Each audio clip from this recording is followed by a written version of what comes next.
A dúpẹ́ fún gbogbo àǹfààní tí Elédùmarè tó fún wa nítorí pé ìlú tí ó jẹ́ ilẹ̀ tiwa a mọ àǹfààní ẹ̀ ni tá bá mọ àǹfààní ẹ̀ a máa ta sáré kíákíá pé ká kúrò nínú Nàìjíríà. Ẹ̀yin náà wo àwòrán tó wà lẹ́yìn mi, tẹ́ bá wo àwòrán yẹn ẹ rí i pé tá bá lọ sí ọ̀dọ̀ tiwa náà ní orílẹ̀-èdè tiwa tá à ń pè ní ilẹ̀ Yorùbá, ọ̀pọ̀lọpọ̀ àwòrán báyìí ló wà tí a lè máa fi pé tá bá sọ̀rọ̀ nípa tourism ó ṣiṣẹ́ tó pọ̀lọpọ̀, tó ṣiṣẹ́ tó jẹ́ iṣẹ́ tí ó lè mówó wọlé in billions of dollars.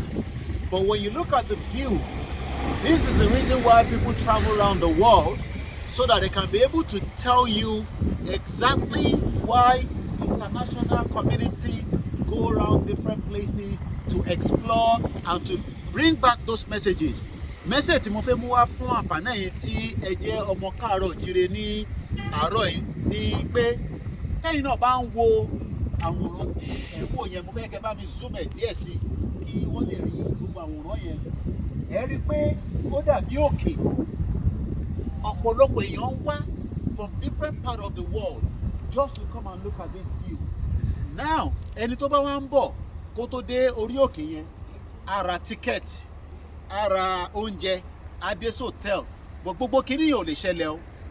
Nígbà tá ní Boko Haram tó ń yọ wá lẹ́nu, nígbà tá ní terrorist tó ń yọ wá lẹ́nu, báwo lẹ ṣe fẹ́ jẹ́ kí àwọn tí kò kì í ṣọmọ ìlú kọ́ wá ṣọlódé nígbà tí a bá ń sọ fún yín pé ilẹ̀ wa àwọn terrorist, àwọn Boko Haram wọ́n ti fẹ́ hijack ẹ̀ mọ́ wa lọ́wọ́. Lẹ́ẹ̀kan sí mo fẹ́ kọ́ tó bá mi zoom òkè yẹn dáadáa. Ẹ rí i pé tá a bá wo òkè yìí nísìnyí, ọ̀pọ̀lọpọ̀ òkè náà wà lọ́dọ̀ tiwa tí gbogbo yín mọ̀ tí mo ní láti máa mention.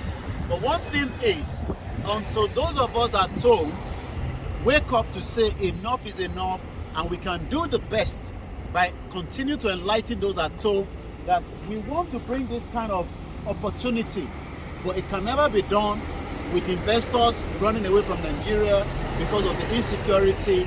My name is Olawumi Koiki.